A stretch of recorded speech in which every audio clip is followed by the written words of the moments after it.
नमस्कार विद्यार्थी मित्रांनो, स्वागत आहे तुम्हा सर्वांचं आपल्या DM इंजिनिअरिंग सर्व्हिस लायब्ररी या YouTube चॅनलमध्ये. मित्रांनो, आपला सब्जेक्ट सुरू आहे स्ट्रेंथ ऑफ मटेरियल आणि स्ट्रेंथ ऑफ मटेरियल जवळपास संपलेलाच आहे. या ठिकाणी आज आपण शेवटचा चॅप्टर पाहणार आहोत. मित्रांनो, या ठिकाणी एक सजेशन मागतोय मी तुम्हाला, की आपण पुढचा चॅप्टर कोणता सुरू करायचा? आयदर पेपर 1 मधला करूयात किंवा पेपर 2 मधला कोणताही सब्जेक्ट आपण सुरू करूयात. मला कमेंट बॉक्समध्ये जरूर कळवा तुम्ही, की पुढचा सब्जेक्ट आपण कोणता घ्यायचा. पहा मित्रांनो, या ठिकाणी आपण सब्जेक्ट स्ट्रेंथ ऑफ मटेरियल सुरू केलेला आहे आणि अगदी लास्टचा चॅप्टर करतोय आपण कॉलम थिअरीज. कॉलम थिअरीज मध्ये आपल्याला 2 थिअरीज बघायच्या आहेत. छोटासा चॅप्टर आहे. मे बी एखाद्या व्हिडिओमध्येच होऊन जाईल किंवा मे बी 2 व्हिडिओ लागतील. पाहूयात किती वेळ लागतोय. तर सुरू करूयात आपला chapter column theories. Column theories मध्ये सगळ्यात पहिल्यांदा बेसिक पासून जाऊयात, की what is the definition of column. Column आणि बीम कुठल्याही सिव्हिल इंजिनिअरला जर बेसिकली विचारलं what is mean by beam, तर बघा इन जनरल मुलं सांगतात की आडवा आहे तो बीम आणि उभा आहे तो कॉलम. हे तुमचा आन्सर एकदम चुकीचा आहे. बीम म्हणजे काय, तर beam is an essentially vertical member on which load is in transverse direction. असं जर सांगितलं तर दॅट इज ऍक्सेप्टेबल डेफिनेशन. पहा या ठिकाणी beam is an essentially vertical member on which load is in transverse direction. Transverse direction म्हणजे काय पहा, इसेन्शियली म्हणजे असावा, शक्यतो हॉरिझॉन्टल असावा, आणि ज्यावरती लोड कुठून लावलेला आहे मित्रांनो पहा, ट्रान्सवर्स डिरेक्शनला. ही झाली याची लॉंगिट्युडनल डिरेक्शन आणि ही झाली याची ट्रान्सवर्स डिरेक्शन. म्हणजे जर लोडिंग ट्रान्सवर्स डिरेक्शनने असेल तर त्याला आपण काय म्हणतो, असं बीम म्हणतो. त्यानंतर beam possesses both tension as well as compression depending upon support condition. या बीमला जर सिंपल सपोर्ट केला आणि जर बेंड करण्याचा प्रयत्न केला तर न्यूट्रल ॲक्सिसच्या वरती कॉम्प्रेशन, न्यूट्रल ॲक्सिसच्या खाली टेन्शन येतं. किंवा जर बीम फिक्स केला आणि त्याला बेंड केला तर न्यूट्रल ॲक्सिसच्या वरती येणार आहे टेन्शन, खाली येणार आहे कॉम्प्रेशन, आपण म्हणलेलं आहे. म्हणजेच बीम वरती टेन्साइल स्ट्रेसेस येतात किंवा कॉम्प्रेसिव्ह स्ट्रेसेस पण येऊ शकतात.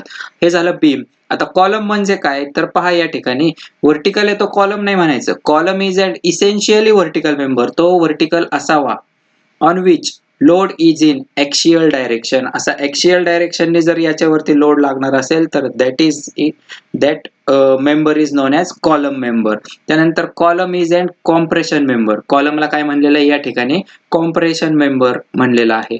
तसंच जे कॉम्प्रेशन मेंबर असे इन्क्लाइन लावलेले असतात त्याला आपण काय म्हणतो, स्ट्रट असं म्हणतो. बरोबर मित्रांनो, या ठिकाणी पहा, ज्यावेळेस आपण ट्रसचा स्टडी करतो तिथे आपल्याला स्ट्रट मिळतात. मग इन्क्लाइन टेन्साइल मेंबर असतात त्यांना काय म्हणतात रे, स्लिंग्स म्हणतात. लक्षात ठेवा, स्लिंग्स. ज्या इन्क्लाइन मेंबर आहेत आणि टेन्शन मध्ये आहेत त्यांना आपण स्लिंग्स म्हणतो. मुलींना लक्षात ठेवण्यासाठी माहिती असेल, ते स्लिंग बॅग असते बघा, एक अडकवलेली वन साइडला बॅग अडकवतात, स्लिंग बॅग म्हणतात त्याला. म्हणजेच त्याच्या जे काही स्ट्रिंग आहे त्याच्यामध्ये टेन्शन येणार असतं म्हणून त्याला स्लिंग म्हणतात. अशा प्रकारे लक्षात ठेवू शकतो आपण. त्यानंतर पाहूयात, की हे झालं आपलं बेसिक डेफिनेशन बीम आणि कॉलमची. इथं मला अजून एक गोष्ट तुम्हाला सांगायची आहे, की कारखान्याची चिमणी पाहिली असेल सर्वांनी, धूर सोडत असते. त्या चिमणीला आपण कॉलम म्हणणार की बीम म्हणणार? त्याच्यावरती जे काही मॅक्सिमम लोड येतात पहा मित्रांनो, ही आहे सपोज चिमणी. याच्यावरती जे काही लोड येतात, वरच्या साईडने तर काही लोड लावलेले नसतात. विंड फोर्सेस खूप जास्त प्रमाणात लागत असतात. बरोबर. विंड फोर्सेस हे साईडने लागल्यामुळे काय होतंय, याला ट्रान्सव्हर्स लोडिंग मिळतंय. आणि ज्याच्यावरती ट्रान्सव्हर्स लोडिंग आहे त्याला काय म्हणतो आपण, बीम असं म्हणतो. म्हणजे ओरिएंटेशन जरी व्हर्टिकल असलं तरीही तो काय आहे, तो डिझाईन कसा करायचा आपल्याला, ऍज अ बीम डिझाईन करायचा आहे. म्हणजे जे मुलं कोणी सांगतात की व्हर्टिकल कॉलम असतो आणि हॉरिझॉन्टल बीम असतो, that is your absolutely wrong definition. आणि हे एक्सपेक्टेड नाहीये तुमच्याकडून जर तुम्ही कॉम्पिटेटिव्हचा वगैरे अभ्यास करत असाल तर. तर व्यवस्थित डेफिनेशन सांगायची आहे. इथं ओरलला पण तुम्हाला याचा उपयोग होऊ शकतो. त्यानंतर पहा मित्रांनो, क्लासिफिकेशन ऑफ कॉलम. आता आपण कॉलम बद्दलच पाहूयात. कॉलमचं जनरल क्लासिफिकेशन कसं केलेलं आहे. Generally column can be classified as a long column, short column and intermediate column. Long column, short column आणि इंटरमिडिएट कॉलम. कशावरून, तर depending upon slenderness ratio. Slenderness ratio म्हणजे काय, की it is a ratio of effective length to the radius of gyration.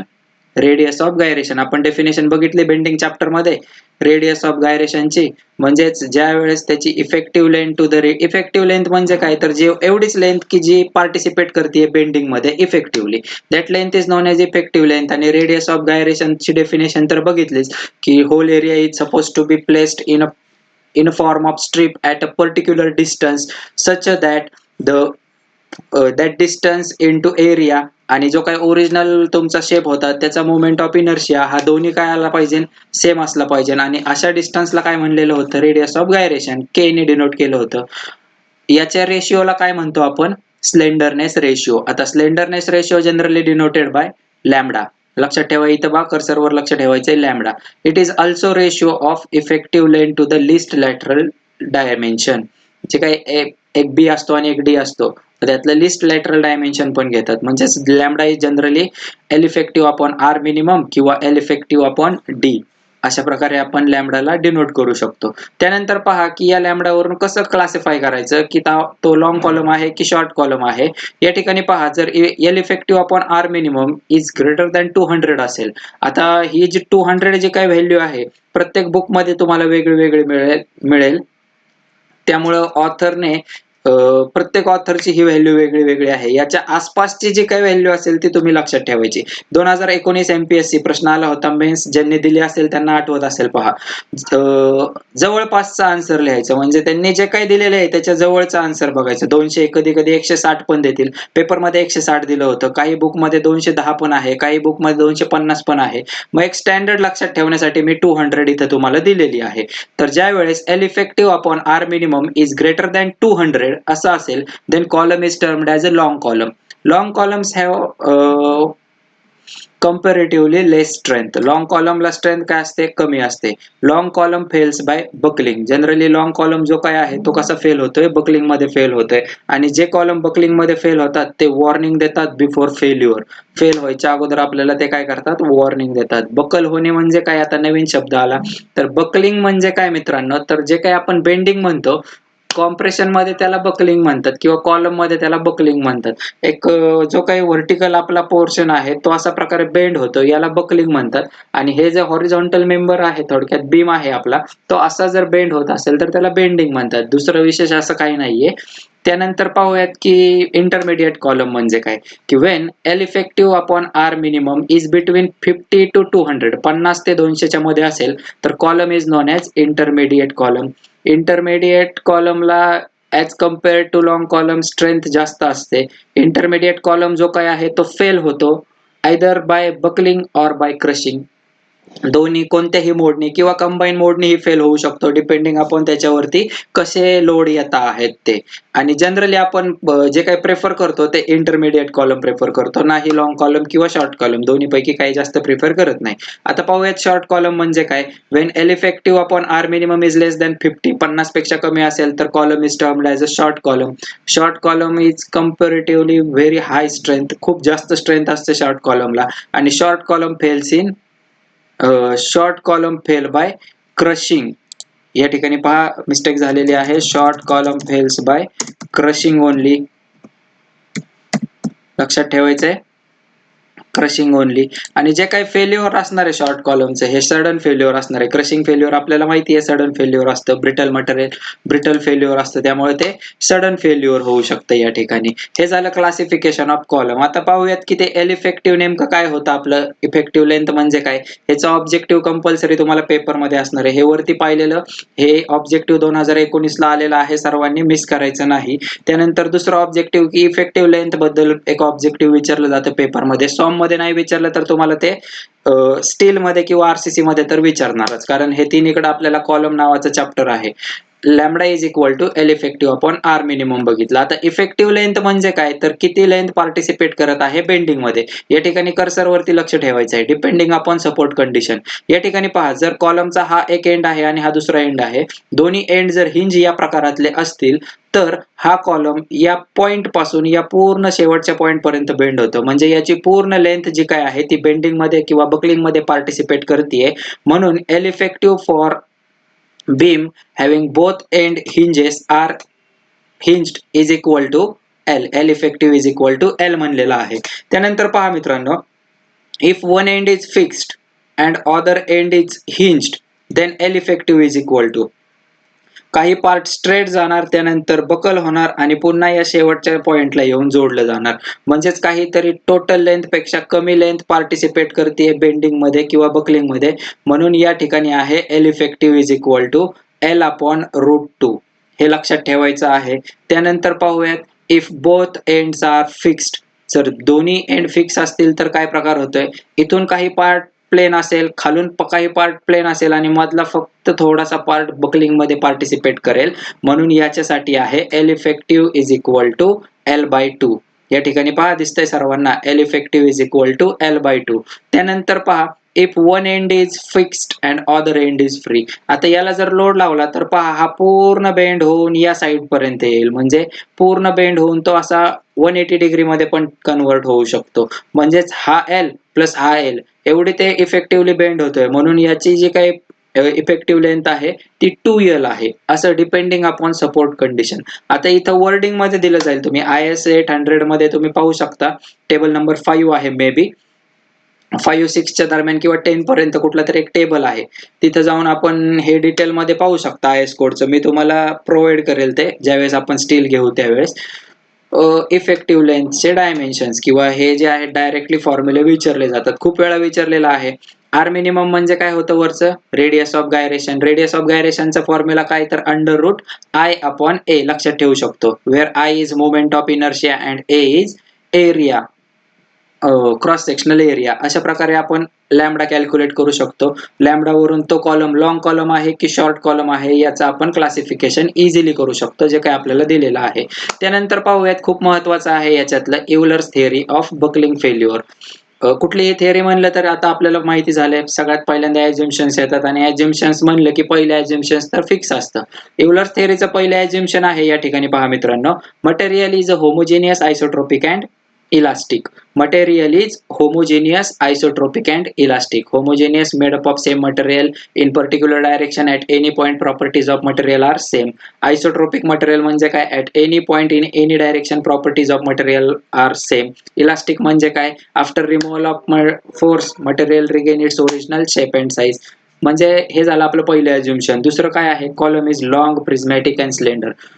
Long column आहे, compulsory इथं काय घेतलेलं आहे युलरने, लॉंग कॉलम घेतलेला आहे. प्रिझमॅटिक म्हणजे काय, through out the length cross section of column remains same, असं होतं या प्रिझमॅटिकचा अर्थ. आणि स्लेंडर कॉलम म्हणजे काय, तर तो एकदम कृश आहे, हडकुळा आहे, ज्याचा क्रॉस सेक्शन खूप कमी आहे, अशा प्रकारचा घेतलेला आहे आपण column स्टडीसाठी.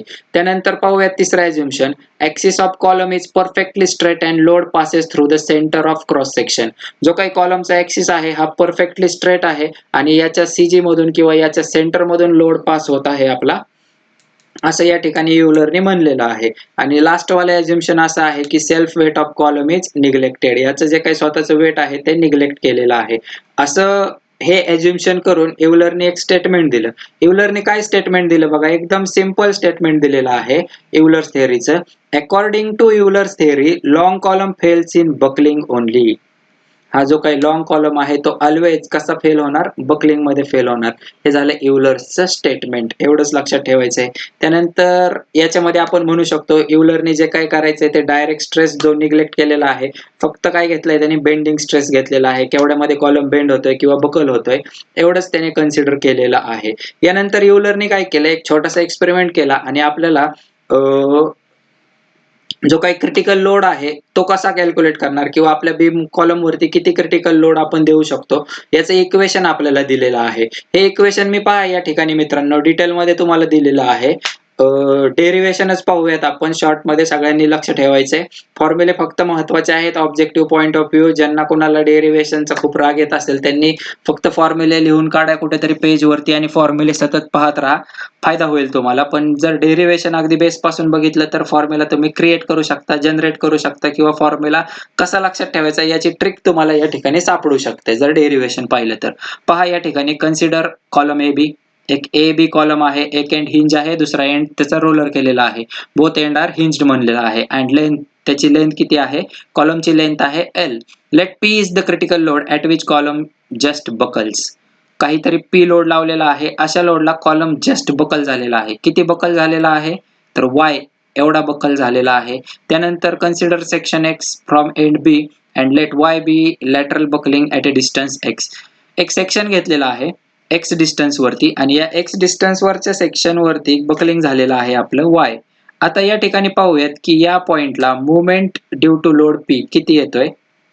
Movement due to load P मिळतोय आपल्याला, पहा P इंटू X, आणि हा मायनस मिळतोय आपल्याला अँटी क्लॉकवाईज असल्यामुळे मग mx is equal to minus P अशा प्रकारे मिळाला. मग या ठिकाणी पहा पुन्हा डबल इंटिग्रेशन मेथड यूज केली.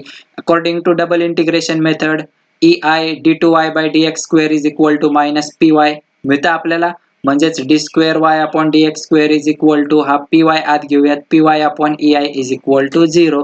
हे एक स्टँडर्ड इक्वेशन मिळालं. सॉल्व्ह करून आपण कॅल्क्युलेट करू शकतो. पण आता इथं सॉल्व्ह करण्यासाठी एक त्यांनी लिनियर डिफरन्शियल इक्वेशनची मेथड वापरली पहा. It is a second order differential equation whose solution can be given as y is equal to c1 cos x under root P upon E I plus c2 sin x under root P upon E I असं equation मिळतंय. मग पाहूयात at x is equal to 0 y is equal to 0 आपल्याला माहिती आहे x is equal to 0 y is equal to 0 standard condition. म्हणजेच 0 is equal to c2 sin l under root P upon E I असं मिळतं आपल्याला. मग इथं either c2 0 आहे किंवा हे l under root P upon E I ही टर्म 0 असू शकते. मग पाहूयात याला इक्वेट करूयात. Sine l under root P upon E I equal to 0. मग l under root P upon I equal to 0 और l under root P I equal to हे 0 कधी होईल रे? साइन हे 0 कधी होईल? ज्यावेळेस याची व्हॅल्यू आयदर 0 असेल किंवा काय असेल पाय असेल त्यावेळेसच साइन 0 होऊ शकतो. म्हणजे हे इक्वल टू आयदर 0 आहे किंवा पाय आहे. म्हणजेच याला आपण पुट करूयात या इक्वेशन मध्ये आणि पुट केल्यानंतर आपल्याला मिळतंय p इज इक्वल टू या ठिकाणी पहा p is equal to pi square E I upon L square. Simple formula मिळाला आपल्याला सॉल्व्ह करून. Pi square E I upon L square. हे झालं p म्हणजे काय आहे या ठिकाणी पहा. Critical load at which column just buckles. त्यानंतर पहा मित्रांनो या लोडला आपला कॉलम बकल होईल. म्हणजे तुम्हाला क्रिटिकल लोडचा फॉर्म्युला 2019 मेन्स प्रश्न 2017 मेन्स 2015च्या मेन्सचा फॉर्म्युला पहा. हा फॉर्म्युला विचारलेला आहे. Critical according to Euler's theory what is the critical load किंवा व्हॉट इज क्रिटिकल स्ट्रेस असा फॉर्म्युला विचारला होता. मग क्रिटिकल लोडचा फॉर्म्युला मिळाला आपल्याला pi square E I upon L square. This formula is valid for only single loop structure. Single loop म्हणजे काय पहा. इथे एक सपोर्ट आहे आणि इथे एक सपोर्ट आहे. याच्यामध्ये एकदाच बकल होतंय म्हणजे एकच लूप तयार होतंय. जर वरती अजून कॉलम असता आणि दुसरा सपोर्ट असता तर पहा असा एक बेंड होऊन असा परत दुसरा बेंड झाला असता. मग त्या ठिकाणी 2 लूप तयार झाले असते. आणि म्हणून ज्या वेळेस असे नंबर ऑफ लूप असतील त्यावेळेस पहा मित्रांनो here loop is single and if more loops then we use formula p is equal to n square pi square E I upon L square. हा फॉर्म्युला आपण यूज करतो. फॉर्म्युले जेवढे बोल्ड केले तेवढंच महत्वाचं आहे आपल्याला. त्यानंतर पहा याच्यामधल्या टर्म्स पाहूयात. n काय आहे? नंबर ऑफ बकलिंग लूप्स आहेत. p काय आहे? युलर्स क्रिटिकल लोड आहे. i म्हणजे आपण या ठिकाणी i मिनिमम घ्यायचा आहे. l घेताना l इफेक्टिव्ह घ्यायचा आहे. ह्या गोष्टी लक्षात ठेवा फक्त. मिनिमम काय घ्यायचा तर पाहूयात आपण. ज्या ठिकाणी आय मिनिमम असतो त्या ऍक्सिस भोवती कॉलम आपला बकल व्हायला सुरुवात होते. पुढच्या स्लाइड मध्ये पाहूयाच ते आपण. हा झाला क्रिटिकल लोड. या स्लाइड मध्ये हे खूप महत्वाचं आहे. हे जे बोल्ड केलंय ते 2 फॉर्म्युले लक्षात ठेवायचे. नंबर ऑफ लूप्स असतील आणि सिंगल लूप असेल तर फॉर्म्युला काय जनरेट होतोय. एल इफेक्टिव्ह पण तुम्हाला सपोर्ट कंडिशन देतील, एल ची व्हॅल्यू देतील आणि मग त्यावरून तुम्हाला फॉर्म्युला छोटासा तयार करायला सांगतील. पहा एक एंड हिंज आहे, एक एंड सपोर्टेड, एक एंड हिंज आहे, एक एंड फ्री आहे किंवा एक एंड फिक्स केलेला आहे. त्यावेळेस काय येईल हाच क्वेश्चन 2019 ला विचारला होता. आता पाहूयात क्रिटिकल स्ट्रेस थोडासा काढता येतोय का आपल्याला. क्रिटिकल स्ट्रेसचं या ठिकाणी पहा थोडक्यात मी दिलेला आहे. p is equal to pi square E I upon L square. पण याच्यातला जो काही आय आहे आय बद्दल आपण ए आर स्क्वेअर असं लिहू शकतो. आर म्हणजे रेडियस ऑफ गायरेशन आणि मग इक्वेशन काय होते पहा. p is equal to pi square E into A आणि तो आर स्क्वेअर लिहायचा आहे. त्याच्याऐवजी आपण एल अपॉन आर मिनिमम केले पहा. स्क्वेअर केला इकडे तो आर खाली घेतलेला आहे आणि हा एल अपॉन आर मिनिममला म्हणलेला आहे या ठिकाणी लॅम्बडा म्हणलेला आहे. त्यानंतर पहा मित्रांनो p is equal to pi square E A upon lambda square हे आपल्याला मिळालं. p आता हा a जो आहे तो इकडे घेऊयात म्हणजे p अपॉन a आपल्याला काय मिळेल स्ट्रेस मिळेल. मग p upon a is equal to pi square E upon lambda square. थोडक्यात हे इक्वेशन कशाचं झालं इज इक्वल टू आपल्याला मिळाला पहा सिग्मा. म्हणजेच हा काय मिळाला आपल्याला क्रिटिकल स्ट्रेस मिळाला. Critical stress. मग युलर्स क्रिटिकल स्ट्रेसचा फॉर्म्युला काय झाला मित्रांनो pi square E upon lambda square आणि इथला p is equal to n square pi square E I upon L square. हा झाला, एवढा स्ट्रेस लावू शकतो आपण कॉलम वरती. अशा प्रकारे आपण युलर्सनी दिलेले 2 इक्वेशन पाहिले या ठिकाणी. आता पाहूयात की तिथं I मिनिमम काय घ्यायचा? I is taken as minimum because buckling will start about axis which has a minimum moment of inertia. तो either B किंवा D भोवती बकलिंग चालू होईल. ज्या ऍक्सिस भोवती मोमेंट ऑफ इनर्शिया तुमचा मिनिमम असेल त्या भोवती बकलिंग सुरू होईल. त्यानंतर युलर्स थेअरीचे लिमिटेशन्स, कुठलीही थेअरी म्हणलं तर त्याला लिमिटेशन आले. मग लिमिटेशन काय आहे? तर theory is valid only for long columns. त्यानंतर slenderness ratio is greater than or equal to critical slenderness ratio असं असेल तरच थेअरी व्हॅलिड आहे. त्यानंतर आपल्याला माहिती आहे long column fails in buckling आणि short column fails in crushing, पण याने शॉर्ट कॉलम बद्दल काहीही या ठिकाणी भाष्य केलेलं नाही किंवा काही बोललेलं नाहीये युलर. हे त्याचं एक महत्वाचं लिमिटेशन होतं. आणि Euler's theory is applicable only when crushing stress is much greater than or equal to buckling stress. हे महत्वाचं ऑब्जेक्टिव्ह आहे, पहा या ठिकाणी हे लक्षात ठेवायचे सर्वांनी. Crushing stress is greater than or equal to buckling stress. म्हणजे पहा मित्रांनो, stress is internal resistance offered by body. ज्यावेळेस क्रशिंग मध्ये त्याची ताकद जास्त असेल आणि बकलिंग मध्ये ताकद कमी असेल त्यावेळेस तो बकलिंग मध्ये फेल होईल. म्हणून हे ऑब्जेक्टिव्ह ऑब्विसली शिकवताना मी एक्झाम देताना माझं हे ऑब्जेक्टिव्ह चुकलं होतं. तुम्ही लक्षात ठेवा, तुमचं चुकून देऊ नका. Buckling stress is greater than crushing stress equal to किंवा लेस दॅन इक्वल टू हे ऑब्जेक्टिव्ह विचारलेलं आहे पेपरमध्ये आपल्याला. त्यानंतर पाहूयात एक note. Since buckling load capacity depend upon Young's modulus only, all grades of steel have same Young's modulus. Hence, all grades of steel have same buckling capacity irrespective of the strength. स्टीलच्या सगळ्या ग्रेडला same buckling capacity असते, या ठिकाणी आपल्याला नोटमध्ये मिळालेलं आहे. तर हे थोडंसं लक्षात ठेवायचं आहे या ठिकाणी. आपण थांबूयात या ठिकाणी. पुढचा जो काही व्हिडिओ असेल त्यामध्ये आपण रँकाइन्स थेअरी आणि अजून एक कोर किंवा कर्न डिस्टन्स आहे त्याचे डिटेल्स आपण पाहणार आहोत. Thank you guys.